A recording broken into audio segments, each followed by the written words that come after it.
Did you know that if you do the wrong kind of pruning to make a tree smaller, you could actually achieve exactly the opposite effect, because you can stimulate growth and actually make it thicker or denser or perhaps even bigger?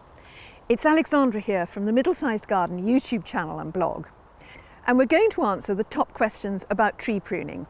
Arborist Wayne Elwell of About Trees Tree Surgeon is going to explain what you need to know about your trees before you even start pruning them or engage a tree surgeon.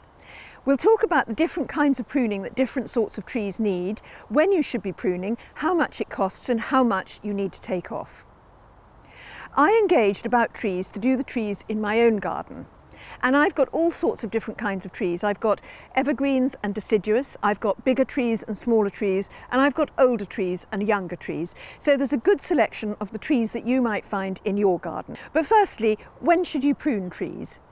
Traditionally, autumn and winter are the best time to prune most trees, although many people also prune their fruit trees in summer. And there are certain kinds of trees, such as prunus, that are better pruned in summer. So Wayne, I think in this garden I've got very much the sort of trees that most people have in most of the gardens. I've got a couple of evergreens, I've got some trees I planted about 10 or 12 years ago and haven't done much with, and there were also some lovely established trees when we moved in here 20 years ago. And so what I'd like to do is go around the garden with you, and you say really what we need to do. We have to think about the safety, obviously, of trees. If there's any tree that you think is at all dangerous, let us know. We want to keep the look of the trees, and we want to prune them and reduce them where it's sensible. And I need to know what I actually need to consider. We've got here a conifer, and I think a lot of people move into a garden and there's a great big conifer sitting there and they really don't know what to do with it. So what's your recommendation with the conifer? Well, ultimately with trees like this, Lawson cypress and Leylandii, they tend to grow really big, really quick. So if they've been neglected for any amount of time, you kind of really limit your options to pruning. There's only so much you can remove off the length of the branches before you start cutting beyond the foliage. And these trees don't have the ability to re-sprout. So then you get left with just a bare tree with no foliage. This particular tree is a really good tree to have as a standalone tree, not so good for hedging. Once they become big, you have limited options in terms of you can address their height, but there's very little you can do to the spread. If it's a row of conifers in a hedge, then obviously the ideal is to keep treating them as a hedge and maintain that annually, and then it's an easier, more straightforward job, and the hedge performs as a hedge. And often if they're neglected, you'll find clear stems with a hedge on stilts, and the whole idea of the hedge has been lost. It's not given any screening at all. And with this particular one, what we've tended to do every 4 or 5 years is just reduce the height, and the other thing we did is we took the lower branches away so as to lift its skirt. So in terms of the work that you're doing, what do you think, reduce the height? Yeah, exactly. I mean, you've got a nice situation here where, you know, this lower growth you can lift, and you've still got your wall behind, so you've got plenty of screening. It's going to open up your bed underneath and allow you to put some more bits and pieces in. And then we will reduce the height most likely back down to the previous points. If there's any kind of bits that are over long, sticking out over, we may be able to nip those back in. But clearly it's never going to be a formal tree, so the idea is really to keep it a little bit informal and a bit wavy. Yeah, because it's basically going to be a lump of conifer as opposed to a beautifully shaped. Exactly that, yeah. Now, the other evergreen I've got is a Magnolia grandiflora, and that's driving me mad because it sheds big leathery leaves 24 hours a day, 365 days of the year. And it's also got very overgrown. We actually have never in 20 years pruned that one. And it's got huge, the branches are sticking out. So what's your recommendation for that? Well, in this situation here, where your tree is, it's overhanging a footpath, so we may have to lift that so that the pedestrians have got adequate head clearance so they can walk under that okay. And there's some branches on the Magnolia that have really shot out, and I think there was a sort of a plan to try and bring those back in, just to try and keep the tree in check. In the States, they make them into lovely sort of cone shapes or round shapes, but I think you advised me that actually if I was going to go that route I should have done that a long time ago. Yeah, I mean that's a long-term project, and with this established tree that's 20 years old, to kind of install that framework would have to take so much foliage away that the regrowth, which would happen, would take so long to get to a point where it's even hedge trimmable that it's a very long project. You would have wanted to started that maybe 15 years ago almost, and then allowed the tree to grow in that form. Yeah, so I should have started 15 years ago and actually trimmed it every year so it stayed in that form. Exactly. So now this group of trees, they're relatively recently planted. The rowan I planted about 15 years ago. This little silver birch in the corner I planted 2 or 3 years ago. And these two I planted 12 years ago when we redid the garden. This particular one was once a group of 3. And there was a sort of fashion about 12 years ago for sort of planting 3 trees really close together so they looked multi-stemmed. Now what I found was that one tree was really happy, which is that one tree was really unhappy, which I subsequently moved and is that one, and one tree just died immediately. Mm-hmm. So what's your advice firstly on planting 3 trees close together to make them look multi-stemmed? Well, I remember the sort of phase when that was really big, and a lot of people did exactly what you did. I think off the back of that, a lot of the nurseries and the growers then produced single trees that were 3 stems, so they'd been grown from a very young age as one root ball. Obviously, the issue with kind of having 3 trees planted very close together that are separate trees, there's going to be increased competition between each tree. But then if you do decide you want to move them, then you're starting to dig them up and sever the roots, and there's every chance that maybe, you know, the ones that aren't doing quite so well after having been moved had quite a lot of the roots severed, so you've dug them up and then they've really struggled to get going. And when did you say you did this? Well, we moved this about 18 months ago. It Yeah. hasn't looked good. No. I think it's just an unhappy tree. In terms of your recommendation for this group of 3 trees, we'll start with the one that here on the right, which I have done nothing to except remove the odd branch if it's been in the way. So what would you say we need to do with that? Well, it's a nice tree. It's a Himalayan birch. They have beautiful bark that you can peel off. That's part of the whole attractiveness of them. It has the appearance of looking incredibly congested, which is not really what a birch tree should be. They want to be a graceful, open crown tree.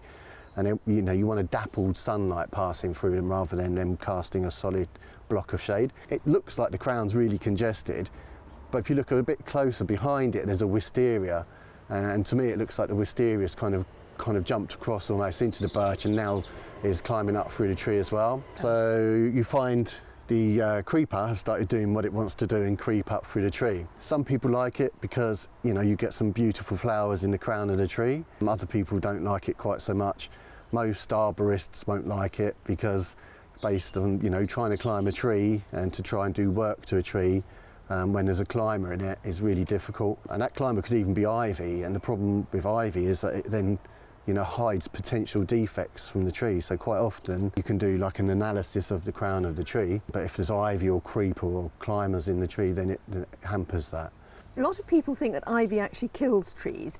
Would you say that it's more likely that it simply covers up any defects? So if there's a problem, you can't sort it? Absolutely. So it's not a parasite, so it doesn't live off of the tree, doesn't kill the tree. If it's an extensive situation, like if the tree's ivy bound, then there's the extra weight that the tree's having to carry. And absolutely, it's just the fact you cannot see what's going on within the structure of the tree. It's a really good habitat, so there's a massive kind of balance that has to be struck between the fact that it's an amazing habitat, birds, insects, so there's always a balance to be had. So with this tree, you're going to thin it out a bit, just shape it and thin it, and remove the climbing wisteria.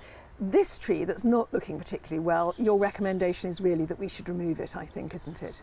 Ultimately, with any birch tree, they're kind of so cheap to buy that if you've got one that's struggling, that's not doing too well, then you're kind of better off thinking about getting rid of the tree, preparing the soil and then replanting with another tree. So this is a silver birch we planted about 18 months ago.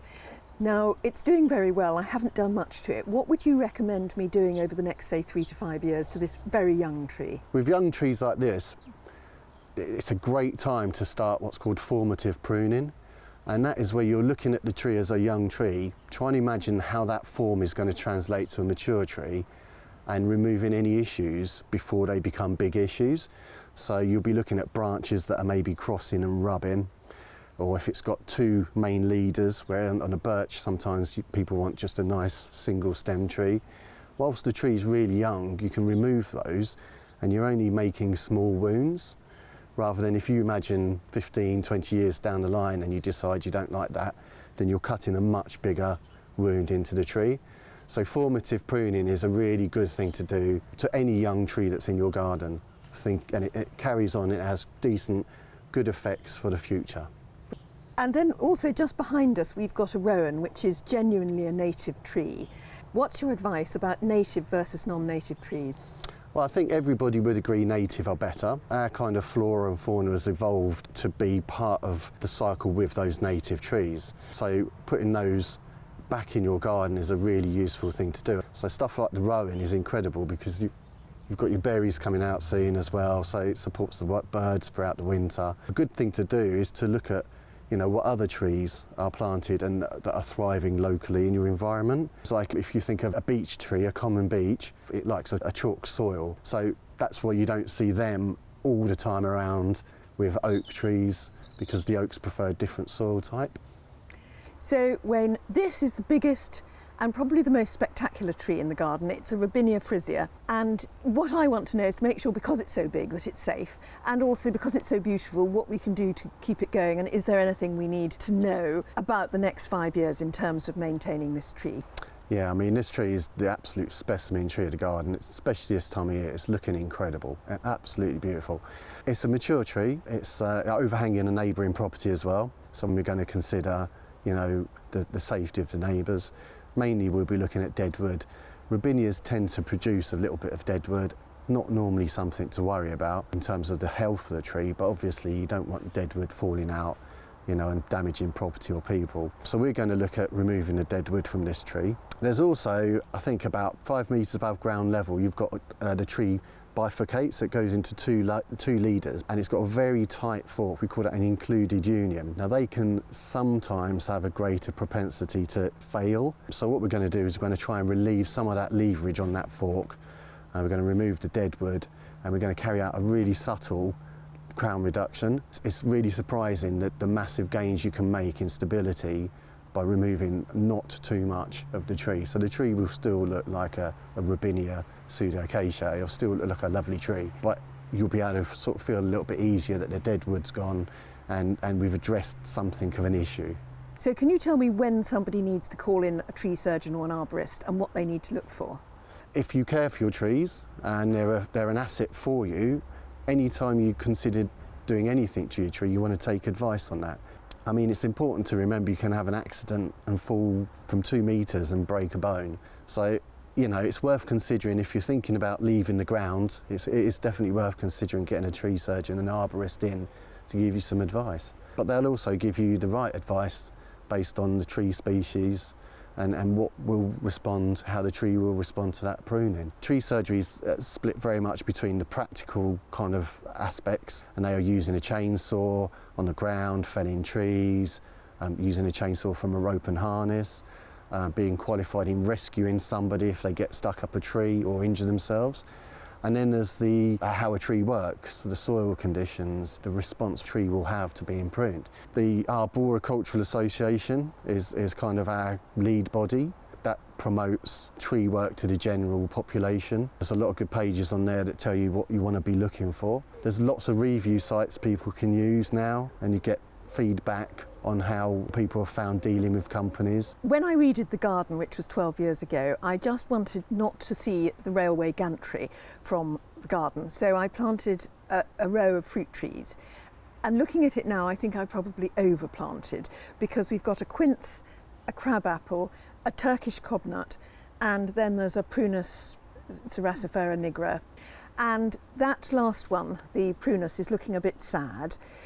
It's all looking a bit crowded. So what's your recommendation for that row of trees? Well, I think it's a common thing, because obviously when you plant trees, they're small and you put them close together. What you would do is you would maybe, as they mature and fill the space, fell every other one. I'm not so sure it will work here because you'll lose a bit of your screening. The first 3 trees along there, you've got some decent scope to keep them pruned and in shape so that they don't overpower that area. So the prunus over the potting shed is a tree where it will want to grow really big. They want to grow into quite a substantial tree. So you will find yourself regularly having to prune it, and you'll find yourself regularly having to prune it hard, which will promote a vigorous response, which then means you'll be pruning it. So you'll enter a cycle of really spending money on a tree that you're kind of just trying to keep small. So we've talked about maybe thinking about felling that tree. So I think on balance it's the right decision for this particular situation. So in fact I chose a tree that really was going to get too large for the spot, really, with that prunus. I mean, they are lovely trees. They are nice trees if you can leave them alone. If you can have the luxury of, you know, just letting it become the tree it wants to become, then it's a great tree. But once you start having to prune, then you're going to keep having to prune them. I always say to clients that, of course, if you come home at the end of the day and we've pruned your tree and it's tiny, much smaller than it was, you're going to think it's great. But long term, you promote a denser tree, a thicker canopy, more leaves and larger leaves. So it's kind of not the right advice in many situations. Less is definitely more. Now this, Wayne, is a silver birch which I think has been here for a really long time, because it was a mature tree when we came in 2003. And we have, on occasion, we've reduced it a bit and done some things with it. We would ideally like to just reduce it more now, but of course, bearing in mind what you've just said about making sure that we don't stimulate lots of growth and make it a much denser tree, what are your recommendations for it? Well, with any birch tree, any tree that's in that birch family, such as these, all your trees here, Himalayan birch, we need to treat them really carefully. We need to be kind with them. Generally speaking, tree surgeons, decent arborists will be working to British standards. So there's a BS 3998 2010, our minimum standard of how we should be pruning trees. And we know that birch trees don't respond at all very well if you prune them into the heartwood. So that limits a great deal what you can do to them. So really birch trees are something you either want to leave alone and let them become the tree that they are, or if you're in a situation where you need to prune them, then you need to prune them gently. And then the tree next to it is a prunus snow goose. It's another prunus. It's a very upright prunus, and we planted that in 2010. It's been, pretty much grown to its full height for a while now. But if we wanted to just reduce that a bit, what would your advice be?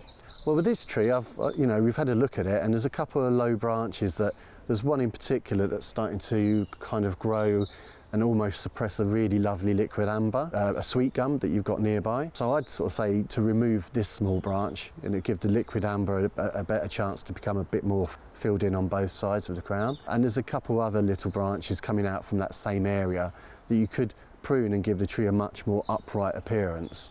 Any work to the height of the tree, once again, is got to be respectful of the nature of the tree, the habit that the tree has.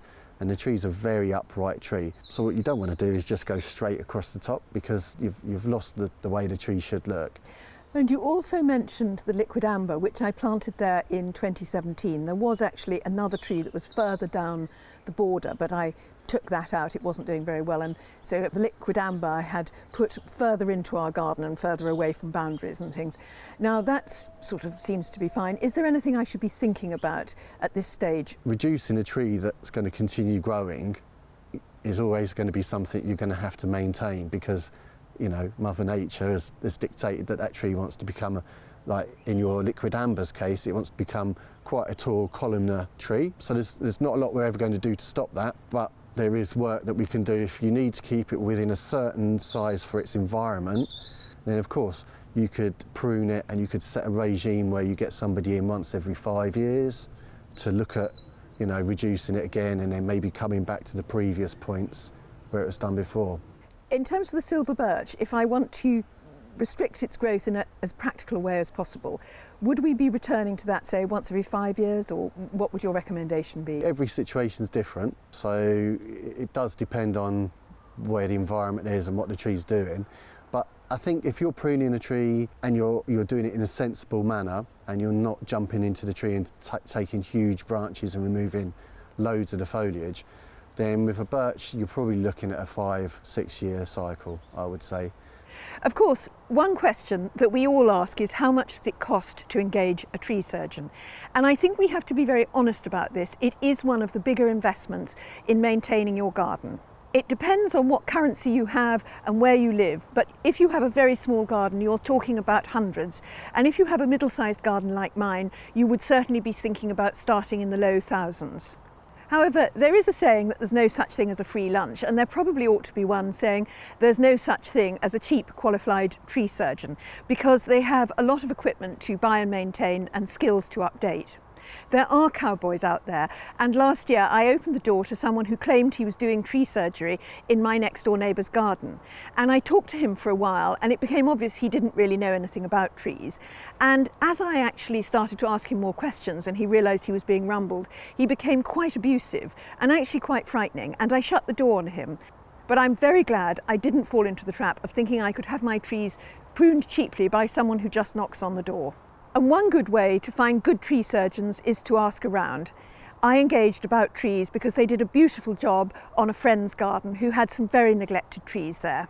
Of course, as Wayne says, you probably only need to get a tree surgeon in perhaps once every 5 years or even less. And one way of reducing your need for tree surgeons is to put the right tree in the right place in your garden in the first place. So don't miss this video coming up here on how to choose trees for a small garden. And thank you for watching. Goodbye.